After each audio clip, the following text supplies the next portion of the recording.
Ticket नहीं मिलेगा। तेजस्वी यादव ने कहा कि वो सर्वे कराएंगे और जो मेहनत करने वाला होगा, जनता के बीच सुख दुख में रहेगा, उसे ही टिकट देंगे।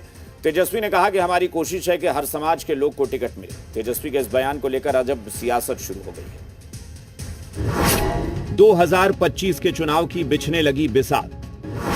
टिकट पर तेजस्वी ने कर दिया साफ। टिकट की आस में बैठे नेताओं को दो टूक। आरजेडी में मेहनती ही लगाएं। टिकट की आस। इस बार टिकट जो है हम बांटेंगे तो ठोक ठका करके बांटने का काम करेंगे। तेजस्वी यादव का यह संदेश आरजेडी के उन नेताओं के लिए है जो विधानसभा चुनाव के लिए टिकट की आस लगाए बैठे हैं। तेजस्वी यादव ने टिकट की आस लगाए उन नेताओं को साफ साफ संदेश दे दिया है। पहले सुनिए तेजस्वी यादव ने क्या कहा है। इस बार टिकट जो है हम बांटेंगे तो ठोक ठका करके बांटने का काम करेंगे। सर्वे कराएंगे, जो मेहनत करने वाला होगा, जो जनता के बीच सुख दुख में रहेगा, उसी को हम लोग टिकट देने का काम करेंगे। हमारी कोशिश होगी कि हर समाज के लोगों को हम लोग टिकट देने का काम करें। हम किसी नेता के कहने पर टिकट नहीं देंगे। हम उन्हीं को टिकट देंगे जो आपके बीच रहेगा, आपके सुख दुख का काम करेगा। तेजस्वी यादव का कहना है कि वो बिहार विधानसभा चुनाव के दौरान ठोक बजाकर टिकट देंगे। किसी नेता के फोन पर टिकट नहीं मिलेगा। टिकट के लिए सर्वे कराएंगे। जो मेहनत करने वाला होगा, उसे ही टिकट मिलेगा। तेजस्वी यादव का यह संदेश तो आरजेडी के नेताओं के लिए है, लेकिन सियासी पारा बिहार का चढ़ा है। जेडीयू ने तो आरजेडी में लालू यादव की भूमिका को ही शून्य करार दे दिया है।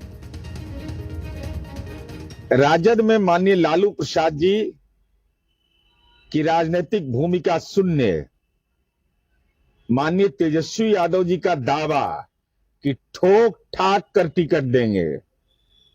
अरे अपराध जगत में ठोका हुआ व्यक्ति, कि आर्थिक अपराध में ठोका हुआ व्यक्ति, पैरवी पर टिकट नहीं मिलेगा, लेकिन विरासत पर पार्टी का नेतृत्व हम संभालेंगे। ये कैसा विरोधाभास है। बीजेपी ने भी टिकट के लिए तेजस्वी के संदेश पर तंज कसा है। ठोक बजा के तो आप लोग हमेशा ही हर काम करते हैं, पर आपका ठोकना बजाना कैसा होता है, ये तो जमीन के बदले नौकरी वाले प्रकरण में और बार बार आपके और आपके परिवार द्वारा किए गए घोटालों में उजागर है ही है। हाँ, एक विशेष बात आप जरूर कह रहे हैं कि मैं खुद ठोक बजा के टिकट दूंगा। पहले आपके पिताजी के समय या पहले के चुनावों में कुछ और लोग भी ठोक बजा लेते थे। हालांकि कांग्रेस ने तेजस्वी यादव का समर्थन किया है और तेजस्वी के बयान के मायने भी समझाए हैं। हर दल चाहता है कि उनके उम्मीदवार सक्षम और मजबूत हो, और हर दल ठोक ठठाके मजबूत उम्मीदवार को मैदान में उतारता है ताकि सामने वाले परास्त हों। और तेजस्वी यादव जी ने ये ऐलान अगर किया है कि किसी के सिफारिश पे नहीं, मजबूत उम्मीदवार को मैदान में उतारेंगे, तो अच्छी बात है। बिहार में विधानसभा चुनाव के कुछ ही महीने बचे हैं, लिहाजा चुनावी बिसात अभी बिछने लगी है। कुछ दिनों बाद टिकटों की दावेदारी शुरू हो जाएगी और टिकटों का बंटवारा होगा, लेकिन उससे पहले टिकट की आस में बैठे नेताओं को तेजस्वी यादव ने साफ संदेश दे दिया है। पटना से शिवम और मधुबनी से बिंदु भूषण के साथ ब्यूरो रिपोर्ट, जी मीडिया। सर्वे कराएंगे, जो मेहनत करने वाला होगा। बिहार के लिए यह साल चुनावी है और चुनाव से पहले बिहार में अपराध पर ताबड़तोड़ वार पलटवार चल रहा है। एक तरफ तेजस्वी यादव और विपक्षी नेता क्राइम को लेकर सरकार पर हमलावर हैं, तो वहीं दूसरी ओर सत्ता पक्ष भी पलटवार कर रहा है। अब बीजेपी प्रदेश अध्यक्ष दिलीप जायसवाल ने लालू परिवार पर बड़ा हमला बोला है। उन्होंने लालू यादव को फादर ऑफ क्राइम की संज्ञा दी है। उन्होंने कहा कि ये लोग अपराध को जन्म देने वाले हैं, उनके अपराध को हम समेट रहे हैं। अपराध राक्षस होता है, हम लोग उन्हें मार रहे हैं। क्राइम के सवाल पर सियासी तकरार, बिहार में अपराध का कौन जिम्मेदार, फादर ऑफ क्राइम पर सियासी कोहराम, बीजेपी के बयान पर हो गया घमासान। बिहार की सियासत क्राइम के सवाल पर गरमाया हुआ है। एक तरफ तेजस्वी यादव क्राइम पर सरकार को घेर रहे हैं, तो अब बीजेपी ने लालू परिवार पर अब तक का सबसे बड़ा हमला बोला है। यहां तक कि लालू परिवार के लिए पुरस्कार की भी मांग कर दी है और लालू परिवार को फादर ऑफ क्राइम की संज्ञा भी दे डाली। अपराधी पैदा 2005 तक मानवर लालू जी के शासन काल में हुआ, उसी को हम लोग समेट रहे हैं अभी तक, क्योंकि अपराध तो राक्षस होता है। एक राक्षस को समाप्त करो, 100 फिर पैदा ले लेता है। अपराध को पैदा करने वाले लोग हैं, जनक बोलते हैं हम लोग, पिता, फादर ऑफ क्राइम। हमको तो लगता है कोई प्राइज अगर मिले लालू जी के परिवार को, तो एक ये भी हिंदुस्तान में प्राइज की घोषणा होना चाहिए, फादर ऑफ क्राइम। दरअसल बीजेपी का यह जवाब तेजस्वी यादव के उस बयान पर है, जब क्राइम को लेकर तेजस्वी ने नीतीश सरकार को कटघरे में खड़ा किया। लगातार 8 महीने से हम बुलेटिन जारी कर रहे हैं अपराध को लेकर के। एक घटना नहीं बल्कि लगातार 100 घटना का हम बुलेटिन जो है जारी करते हैं। मुख्यमंत्री कोई संज्ञान में नहीं ले रहे, मुख्यमंत्री होश में नहीं है। क्राइम को लेकर लालू परिवार पर बीजेपी ने हमला किया तो सियासत भी सुलग गई। आरजेडी और कांग्रेस ने एक साथ बीजेपी पर हमला बोल दिया। क्राइम के ग्रैंडफादर तो भाजपा के शीर्ष नेतृत्व ही है, वो दिलीप जायसवाल जी को मालूम ही होगा, क्योंकि जो गुजरात में हुआ क्रूरतापूर्ण, तो रोंगटा खड़ा कर देता है। मालेग्राम में हुआ, रोंगटा खड़ा कर देता है। तो ग्रैंडफादर तो आप ही के यहां पड़े हुए हैं। अगर नोबेल पुरस्कार मिल रहा हो तो उन्हीं लोग को मिलेगा जो आपके शीर्ष नेतृत्व है भाजपा की। बिहार में अगर अपराध की बात करें तो लालू जी के समय जो अपराध होते थे वो सड़कों पर शराब के नशे में लोग किया करते थे, आम आदमी के बीच में वो प्रचलित था। और आज जो अपराध हो रहा है वो संगठित अपराध है, सत्ता पोषित अपराध है। इस बात को समझने की जरूरत है। जिस हद तक हत्याएं आज बिहार में हो रही हैं वो या तो किसी कारोबार में हो रही है, या जमीन के लिए हो रही है, या अपनी सत्ता को बचाए रखने के लिए हो रही है। बिहार में सियासत के लिए मुद्दे तो कई हैं, लेकिन अभी क्राइम के सवाल पर सियासी पारा चढ़ा हुआ है। पटना से शिवम के साथ ब्यूरो रिपोर्ट, जी मीडिया।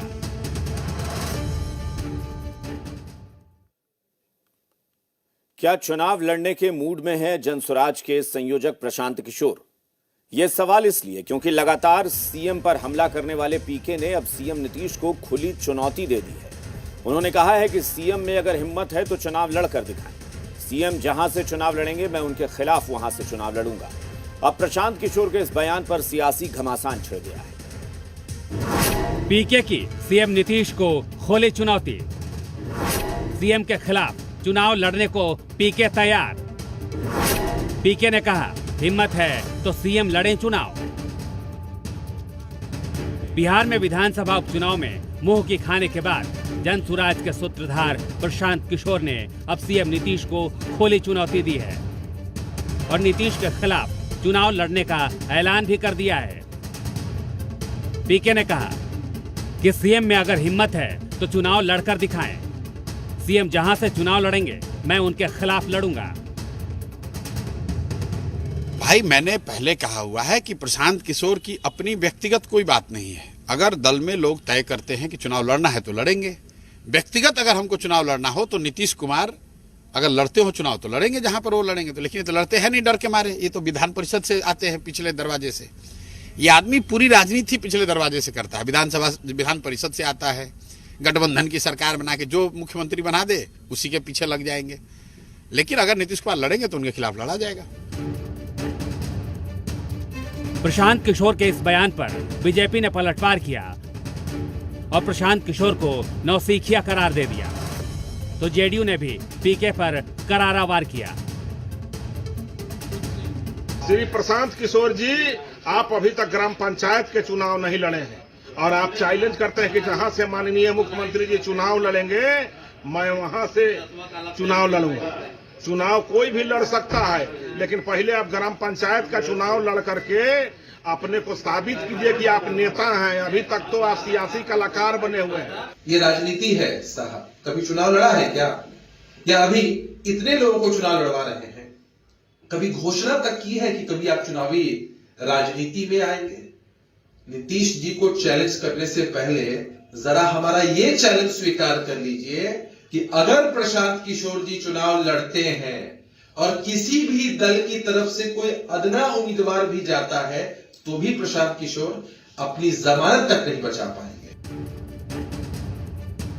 इधर महागठबंधन का कहना है कि प्रशांत किशोर बीजेपी के कहने पर नीतीश के खिलाफ ऐसे बयान दे रहे हैं।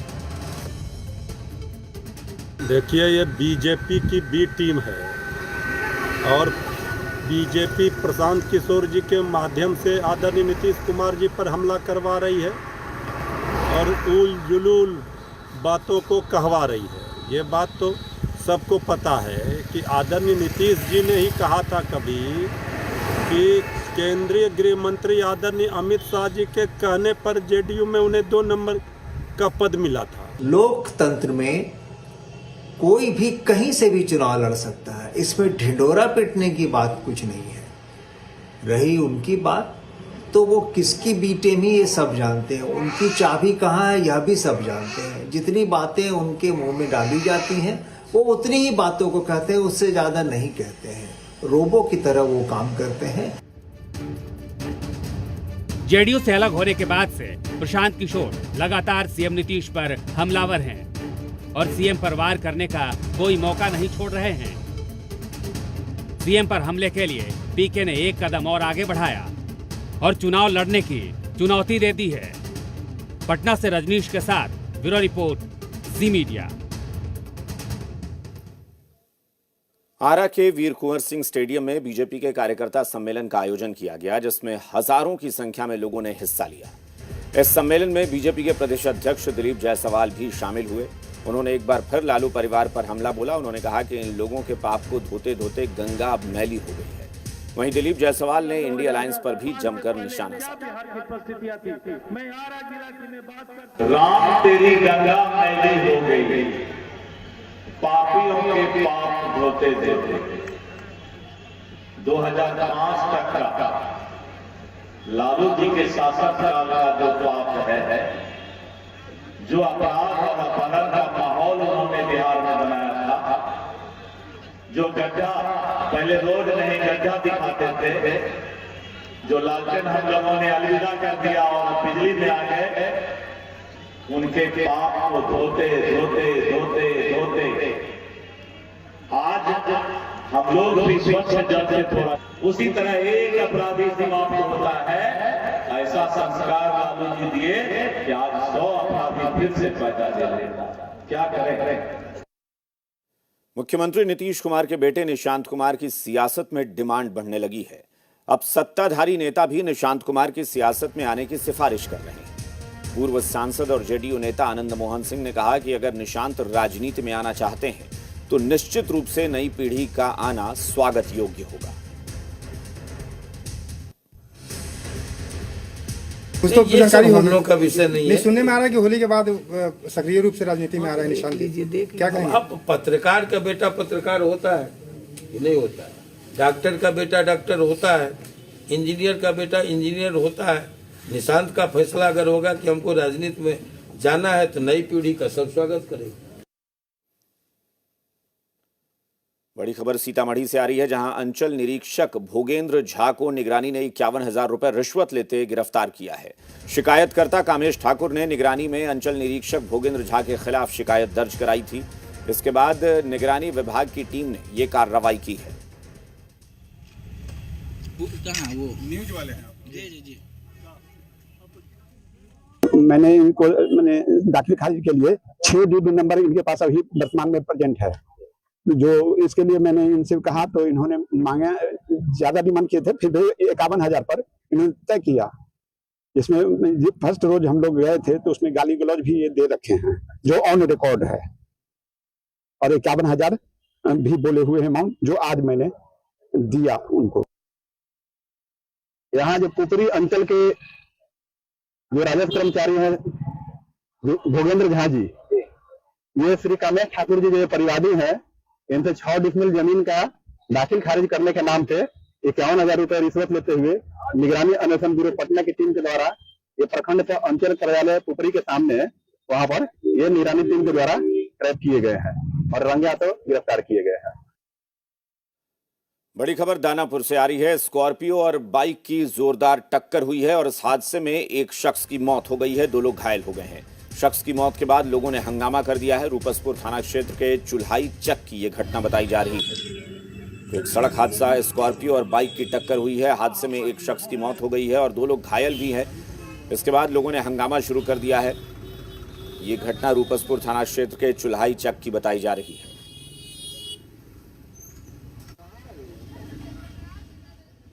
अभी पता चला है कि एक मोटरसाइकिल में धक्का मारा है करेटा गाड़ी वाला, जो आरोडी से जा रहा था खबर की तरफ। इसमें 3 व्यक्ति बैठा हुआ था, 2 ज़्यादा गंभीर रूप से जख्मी था, जिसको जो है वहाँ के पब्लिक को हॉस्पिटल में इलाज के लिए ले गया। एक जो है समझिए मृत हो गया था, लेकिन उसको हम लोग ले जा रहे थे दानापुर हॉस्पिटल, जब तक उसके परिजन आ गए तो अभी हाईटेक हॉस्पिटल ले गए। बाढ़ अनुमंडल के नौरंगा जलालपुर फायरिंग मामले के आरोपी मोनू की गिरफ्तारी को लेकर पुलिस लगातार छापेमारी कर रही है। पुलिस ने देवघर, जमुई और मुंगेर में मोनू की गिरफ्तारी को लेकर लगातार छापेमारी की है, लेकिन बाढ़ पुलिस अभी तक मोनू को गिरफ्तार नहीं कर सकी है। सोनू की गिरफ्तारी के बाद से मोनू लगातार फरार चल रहा है। हालांकि बाढ़ के एएसपी राकेश कुमार ने मोनू को भी जल्द ही गिरफ्तार कर लेने का दावा किया है।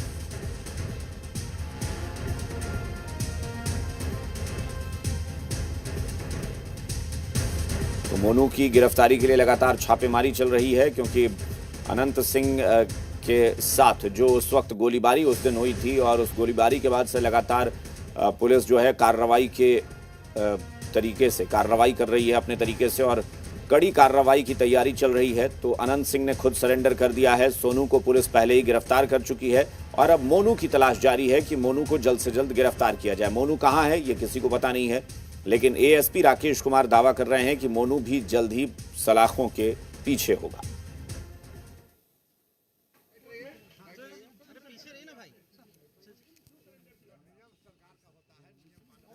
मोकामा गोलीकांड के बाद पुलिस ने अब तक क्या किया है जरा वो भी देख लीजिए। 3 जिलों में पुलिस छापेमारी कर रही है। बाढ़ गोलीकांड के बाद से ये तलाश चल रही है। मोनू फरार है, सोनू गिरफ्तार हो चुका है, रोशन गिरफ्तार हो चुका है और अनंत सिंह सरेंडर कर चुके हैं।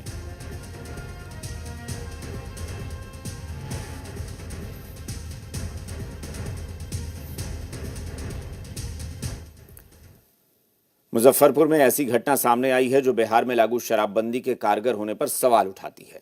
गणतंत्र दिवस के दिन राजकीय विद्यालय के प्रधानाध्यापक नशे की हालत में झंडा फहराने पहुंच गए। वीडियो वायरल होने के बाद पुलिस ने प्रधानाध्यापक को गिरफ्तार कर लिया है। शराब के नशे में धुत ये रामपुर हरी थाना क्षेत्र के राजकीय मध्य विद्यालय के प्रधानाध्यापक हैं, जो एक शिक्षक होने की मर्यादा भूल बैठे हैं। हद तो इस बात की है कि अपनी इस करतूत को छिपाने के लिए वो मजबूरी गिनाने लगे और कहने लगे कि जीने के लिए पीना जरूरी है। धर्मपुर मध्य विद्यालय के आप क्या हैं? हेडमास्टर हैं। दारू डेली पीते हैं? हाँ, मजबूरी में कर्जा लेके जीता हूँ, तो समझिए आप लोग कैसे चला रहा हूँ विद्यालय को, कैसे परिवार को चला रहा हूँ। मजबूरी का क्या करेगा था, 5 महीना का वेतन बन गया, खिचड़ी योजना बन गया, कैसे हम स्कूल को चला रहे हैं, विद्यालय को चला रहे हैं। दारू पीने के लिए पैसा कहाँ से आता है? कोई अपने देते हैं। हेडमास्टर की लड़खड़ाती जुबान और पैर को देखते हुए ग्रामीणों ने अच्छे से पाठ पढ़ाया और पुलिस के हवाले कर दिया। हद इस बात की है कि जिस बिहार में शराबबंदी के दावे प्रदेश सरकार करती रहती है, वहां शराबबंदी और शिक्षा के स्तर का हाल क्या है, इसका ताजा उदाहरण आप खुद देख सकते हैं। बड़ी खबर आ रही है पटना सिटी से, जहां आलमगंज में मरीन ड्राइव पर चलती गाड़ी में आग लग गई है। कुरियर वैन में अचानक से आग लगी है। सूचना मिलने पर फायर ब्रिगेड की 2 यूनिट मौके पर पहुंच गई। फायर ब्रिगेड ने बड़ी मशक्कत के बाद आग पर काबू पा लिया है। वैन का ड्राइवर और खलासी दोनों सुरक्षित हैं। तस्वीरें आप देख सकते हैं कितनी भयानक आग लगी थी। और सबसे बड़ी बात है कि आग जो है वो आगे ड्राइवर का जो केबिन होता है उसमें लगी, यानी इंजन के पास ही आग लगी थी। और देखते ही देखते आग ने पूरे इस ड्राइवर केबिन को अपनी चपेट में ले लिया। गनीमत रही कि ड्राइवर और खलासी दोनों सुरक्षित हैं। ये कुरियर वैन थी जिसमें आग लगी। एक बॉय लग गया, उधर से पूरा धुआं ऐसा उठा। उसके बाद हम लोग उतरते क्या था गाड़ी में, कहाँ से पाटली की तरफ आ रहे थे। क्या थे? खाली है सर। ये मैंने पुल पर क्या हुआ तो आग ही लगी अपने आप। हम लोग कॉल गया था, हम लोग आए, देखे अग्नि शामक बुझा रहा था। क्या नाम है आपका? कैलाश चौधरी। मधेपुरा में युवती से रेप और संदिग्ध हालत में मौत का मामला सामने आया है। युवती के चाचा पर रेप का आरोप लगा है।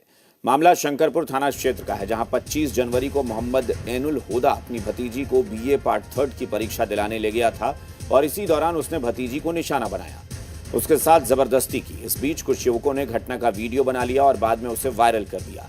26 जनवरी को युवती की संदिग्ध हालत में मौत हो गई। परिजनों ने आनन फानन में युवती के शव को दफना दिया। हालांकि जब वीडियो वायरल हुआ तो मधेपुरा पुलिस ने तत्काल मामले का संज्ञान लिया और जांच शुरू की। बताया जा रहा है कि आरोपी चाचा फिलहाल फरार है। गांव के एक लड़की का संदेहास्पद अवस्था में मृत्यु के संबंधित एक वीडियो वायरल हुआ है। इस वायरल वीडियो का जांच हेतु पुलिस निरीक्षक सदर अंचल को दिया गया है। पुलिस निरीक्षक सदर अंचल जांच करके जांच प्रतिवेदन समर्पित करते हैं। उस जांच प्रतिवेदन के बाद अग्रतर विधि सम्मत कार्रवाई की जाएगी। दरभंगा में पुलिस ने बड़ी साजिश को नाकाम कर दिया है। पुलिस ने गुप्त सूचना पर बड़ी कार्रवाई की। इस दौरान योजना बना रहे अपराधियों और पुलिस के बीच मुठभेड़ हुई, जिसमें पुलिस पर पहले अपराधियों ने गोली चलाई। उसके बाद जवाबी कार्रवाई में पुलिस ने भी अपराधियों पर फायरिंग की। पुलिस की जवाबी कार्रवाई में एक अपराधी को गोली लगी है। वहीं बाइक पर सवार 3 अपराधी भागने में सफल रहे। इस दौरान पुलिस ने घायल अपराधी समेत 3 को गिरफ्तार कर लिया। घायल का इलाज करने के लिए डीएमसीएच में भर्ती कराया गया है। इस संबंध में दरभंगा एसएसपी ने घटना की पुष्टि करते हुए घायल समेत 3 अपराधियों की गिरफ्तारी और 3 के फरार होने की जानकारी दी। साथ ही घटनास्थल से 6 खोखे बरामद होने की बात कही है। अब पुलिस घायल अपराधी का इतिहास खंगालने में जुटी है। दरभंगा के कमतौल थाना अंतर्गत अपराधियों और पुलिस के बीच मुठभेड़ हो गई। उस समय जिस समय अपराधी बड़ी घटना को अंजाम देने की योजना बना रहे थे, जैसे ही कमतौल पुलिस को गुप्त सूचना मिलती है कि वो दलबल के साथ वहां पहुंचती है और पहुंचने के साथ ही जैसे ही अपराधियों को शिकंजे करने का प्रयास करती है, अपराधी गोली चलाना शुरू कर देते हैं। गोली चलाने के साथ ही जो है सो अपने पीछे की तरफ भागने का ही प्रयास करते हैं। इस बीच जो दरभंगा पुलिस थी वो भी अपनी तरफ से गोली चलाती है और गोली चलाने के दौरान एक अपराधी को गोली लगती है। लगभग 5 अपराधी वहां से भागने का प्रयास करते हैं, जिसमें 2 अपराधियों को ग्रामीणों ने पकड़ लिया और पकड़ने के साथ ही कमतौल पुलिस को हवाले कर दिया। वहीं 3 अपराधी बाइक से भागने में सफल हो पाए। सबसे बड़ी बात है कि जो मैं बता दूं कि मैं अभी खड़ा हूं दरभंगा डीएमसीएच के इमरजेंसी वार्ड में, जहां मेरे पीछे आप देख सकते हैं दरभंगा डीएमसीएच का इमरजेंसी वार्ड है, जहां पर शुभम कुमार जो घायल है, अभियुक्त है, वो अभी यहाँ पर जो है सो इलाजरत है। वहीं मैं बता दूं कि रोहित कुमार और आलोक पासवान ये दोनों अभी गिरफ्तार हो चुके हैं। साथ ही साथ घटनास्थल से 6 खोखा और 1 पिस्टल के साथ एक बाइक की बरामदगी की बात कही जा रही है। सबसे बड़ी बात है कि जिस तरह से लगातार एसएच और एनएच पर जो घटना घट रही थी, यूं कहा जाए बाइक लूटने की बात करें, स्कॉर्पियो लूटने की बात करें या किसी भी तरह की कोई बड़ी घटना को अंजाम देने की, जो जिस तरह से अपराधी लगातार घटना को अंजाम दे रहे थे, ये गिरफ्तारी निश्चित रूप से दरभंगा पुलिस के लिए एक बड़ी कामयाबी है। क्योंकि जो एसएच और एनएच पर घटनाएं घट रही थी उस पर कहीं न कहीं लगाम लगने की बात है। और जैसे जैसे जांच आगे बढ़ेगी, हो सकता है कि बड़े अपराधियों के बारे में जानकारी मिल पाए और कोई और भी गैंग हो, ये सारी जानकारी दरभंगा पुलिस को मिल जाए। और निश्चित रूप से ये एक बड़ी खबर दरभंगा पुलिस के लिए है। मुकेश कुमार, जीविडिया, दरभंगा। सूचना प्राप्त हुआ था थानाध्यक्ष और डीआईयू टीम के द्वारा ये सूचना प्राप्त हुआ था कि वहाँ कुछ लूटपाट करने के लिए कुछ अपराधी तत्व बाइक पे घूम रहा है। इसी का सूचना का वेरिफिकेशन करने के लिए थानाध्यक्ष, उनके टीम और डीआईयू की टीम कमतौल थाना अंतर्गत करजापट्टी गांव है, वहाँ गए थे। वहाँ बाइक के साथ जो अपराधी तत्व घूम रहे थे उनको रोकने के लिए कोशिश किया, तब उन्होंने फायर किया पुलिस टीम के ऊपर। जवाब में हमारा पुलिस टीम जो डीआईयू टीम है वो भी फायर किया है और उसमें एक आदमी को गोली लगा है कंधे पे, वो अभी डीएमसीएच इलाजरत है। हनुमान मंदिर से फायरिंग होकर आया यहाँ पे पुलिस में और अपराधी में मोहल्ला में घुस गया। यहाँ पे घुस गया था, कुत्ता बोला, उसके बाद ग्रामीण से जग गया और बंदूक उसको रख दिया था। पटना में 2016 में गंगा घाटों को विकसित किया गया था। सौंदर्यीकरण और लाइटिंग के लिए करीब 200 करोड़ रुपए खर्च किए गए थे, लेकिन अब ये घाट जर्जर होने लगे हैं। घाटों पर लगे टाइल्स गायब हैं, घाटों पर लगाई गई लाइट्स भी अब नहीं जलती, तो वहीं चोर रेलिंग तक काट कर ले गए। हालात ऐसे हैं कि अब ये सब घाट नशेड़ियों का अड्डा बन चुका है। यहाँ का जायजा लिया जी मीडिया संवाददाता रुपेंद्र श्रीवास्तव ने। 2000 करोड़ की लागत से 2016 में गंगा घाटों को बनाया गया था।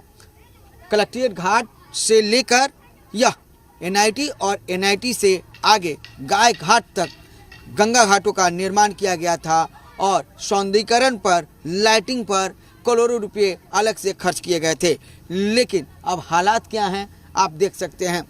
ये कलेक्ट्रेट घाट है और यहाँ पर देखिए कि अब धीरे धीरे यहाँ के टाइल्स जो है वो टूट रहे हैं। ये देखिए आसपास के जो लोग हैं उनके घर, और ये गंगा की जो ज़मीन है उस पर लोग जो है घर बना रहे हैं और ये घर है लोगों का, लेकिन उसके बगल का हाल देखिए।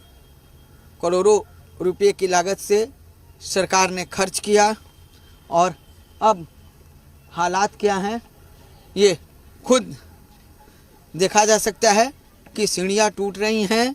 और लगातार बात की जाए तो सरकार के तरफ से कई दावे किए गए थे और ये कहा गया था कि यह पटना के लिए और बिहार के लिए कहीं ना कहीं काफ़ी अच्छा होगा और लोग यहाँ पर आएंगे। सबसे सारा व्यवस्था किया था, लेकिन इसका देखभाल सही से नहीं हो पाया।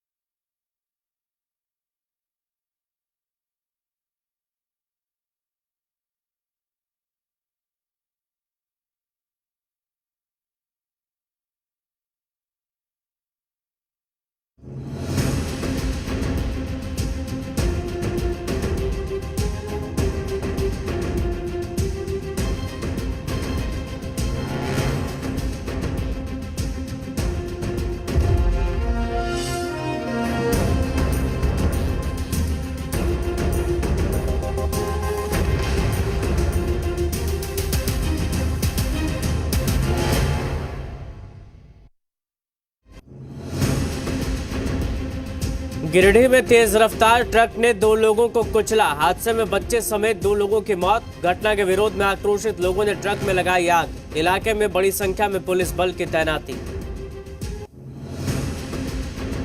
रांची में युवक की पिटाई के मामले में सामने आया आदम सेना का कनेक्शन। पूर्व पार्षद असलम समेत 5 लोगों पर लटकी गिरफ्तारी की तलवार। वीडियो वायरल होने पर पुलिस कर रही छापेमारी।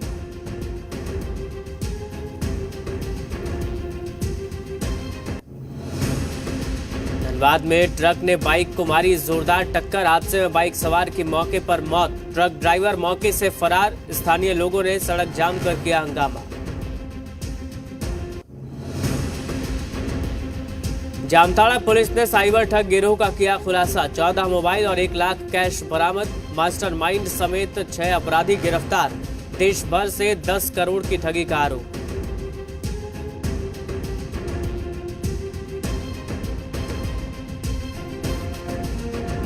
प्रस्तुतकर्ता टफकॉन XT, अब इंडिया बनेगा एक्स्ट्रा टफ। प्रायोजक न्यूट्रेला सोया। 52% प्रोटीन इंडिया को स्ट्रॉन्ग बनाते हैं। न्यूट्रेला खाते हैं। माता गुजरी मेमोरियल मेडिकल कॉलेज किशनगंज, जहां प्रतिदिन 3000 रोगियों का होता है मुफ्त में इलाज। मुल्तानी कूका कफ सिरप, सर्दी और खांसी से दे तुरंत आराम। Book your luxurious flat and penthouse in Anshul homes, H2O city Shivala. Paramedical nursing एवं फार्मेसी में बिहार का श्रेष्ठ